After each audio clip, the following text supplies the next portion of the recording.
Ward प्रतिज्ञा में हमारे साथ जुड़ गए हैं वार्ड संख्या 139 के पार्षद लक्ष्मण नूनीवाल। भारतीय जनता पार्टी के टिकट पर चुनाव जीतने वाले लक्ष्मण नूनीवाल ने क्या बताया हमारे संवाददाता पिंटू सिंह नरूका को। आखिरकार पिंटू सिंह ने जाना कि लक्ष्मण सिंह किस तरह से अपने वार्ड की समस्याओं का समाधान करने के लिए प्रयासरत है। लक्ष्मण सिंह ने बताया कि वो अपने इलाके में डोर टू डोर कचरा कलेक्शन की समस्या का समाधान करने को प्राथमिकता देंगे और इसके लिए चुनाव जीतने के साथ ही उन्होंने प्रयास भी शुरू कर दिए हैं।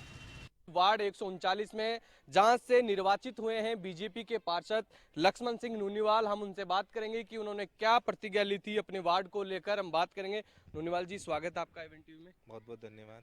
वार्ड प्रतिज्ञा की लगातार एवन टीवी वार्ड में जा रही है, तमाम पार्षदों से बातचीत कर रही है। आपने क्या प्रतिज्ञा ली थी चुनाव के दौरान कि अगर मैं पार्षद बनता हूं तो खास तौर पर ये काम मैं करवाऊंगा अपने क्षेत्र में? देखिए, सबसे पहले तो मैं आपके मंच के माध्यम से, आपके एवन टीवी के माध्यम से हमारे विधायक साहब का, हमारे पार्टी के पदाधिकारियों का और जनता का मैं आभार व्यक्त करना चाहूँगा कि उन सब के आशीर्वाद की बदौलत मैं आज यहाँ पार्षद बना और आपके सामने समक्ष हूँ।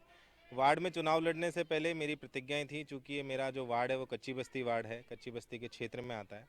तो सबसे पहले यहाँ सफाई से रिलेटेड, सीवर से रिलेटेड, सड़कों से रिलेटेड और अन्य पार्कों से रिलेटेड, पट्टों से संबंधित ये सब समस्याएं थी जिनका मैंने जनता से वादा किया था और उनको समाधान करने की ओर मैं अभी अग्रसर हूँ।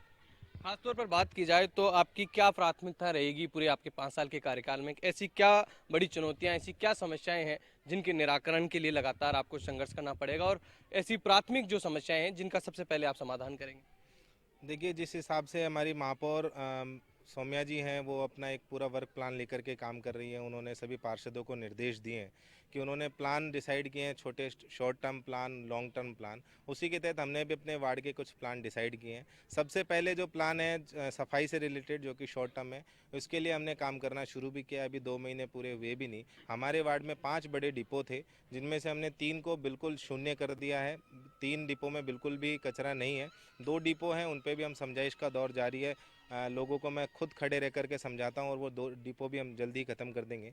इसके अलावा सड़कों से संबंधित और ये जो काम है, हमारे कुछ कॉलोनीज़ में जिनमें सड़कें नहीं है। मेरे वार्ड में कुल 17 कॉलोनियाँ, छोटी बड़ी सारे ब्लॉक वगैरह मिला करके मैंने डीसी साहब को और महापौर साहब को इसका प्रस्ताव लिखित में दे दिया है और जल्दी सड़कों की समस्या का, पार्कों की समस्या का, इनका समाधान हम जल्दी करेंगे। एक कहीं ना कहीं जब से बोर्ड बना है, हालांकि बोर्ड आपका है ग्रेटर नगर निगम में, लेकिन सरकार कांग्रेस की है। आपको लगता है कि कहीं ना कहीं ऐसी परेशानियों का सामना करना पड़ेगा, क्योंकि लगातार ये आवाज़ आ रही है, कई बार ये सवाल खड़े हो रहे हैं कि आपके पार्षदों द्वारा मेयर की तरफ से कि कर्मचारियों के, जो सफाई कर्मचारियों को लेकर कि वेटेज कम दिया जा रहा है, कम कर्मचारी दिए जा रहे हैं, ऐसी किस प्रकार की इन चुनौतियों से कैसे निपटेंगे?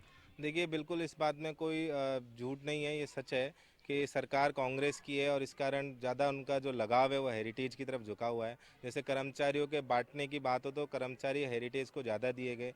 अगर अपन वैसे भी एक सामान्य से आदमी से भी आकलन कराएं, उन्होंने पता नहीं कौन से पैरामीटर में उसकी तुलना करवाई है और किस तरह से उनको निकाला है। अपन सामान्य आदमी से भी अगर आकलन करवाएं तो वहाँ 100 वार्ड है, हमारे यहाँ 150 वार्ड है। इस हिसाब से भी हमारे कर्मचारी निश्चित रूप से हमारे यहाँ ज़्यादा होने चाहिए थे, लेकिन उन्होंने जो है हेरिटेज में कर्मचारियों को ज़्यादा दिया। हमारे 1000 से ज़्यादा कर्मचारी वहाँ हेरिटेज में ज़्यादा हैं। बजट की भी अभी बात करें, केंद्र सरकार से जो बजट आया था उसके लिए उन्होंने नोडल अधिकारी जो है वो हेरिटेज को नियुक्त किया। आने वाले समय भी इसी तरह की परेशानियां निश्चित रूप से वो रहेंगी, लेकिन जिस तरह से हमारी महापौर साहब, डिप्टी मेयर साहब दोनों जिस तरह से सजग हैं और जिस तरह से युवा टीम पूरे बोर्ड के अंदर आई है, निश्चित रूप से हम सब मिलकर के, भारतीय जनता पार्टी का हमारा जो बोर्ड बना है, हम सब मिलकर के काम करेंगे और जयपुर ग्रेटर के इस पहले बोर्ड को हम सर्वश्रेष्ठ बोर्ड बनाने का हम संकल्पित और बनाकर रहेंगे। तो ये है पार्षद लक्ष्मण सिंह नूनीवाल। इनका जो वार्ड है 139, इस वार्ड में कच्ची बस्ती का इलाका ज़्यादा आता है। ऐसे में इनके सामने चुनौती है कि तमाम जो लोग हैं, यहाँ के निवासी हैं, उनको पट्टे दिलवाएं, जेडी के पट्टे दिलवाएं और साफ सफाई की व्यवस्था, उसको लेकर इन्होंने प्रतिज्ञा ली है और उसका काम इन्होंने शुरू कर दिया। लगातार साफ सफाई का खुद ही जायजा ले रहे हैं गली मोहल्ले में जाकर, और वहाँ पर जो तमाम जो डिपो थे उनका समाधान कर रहे हैं।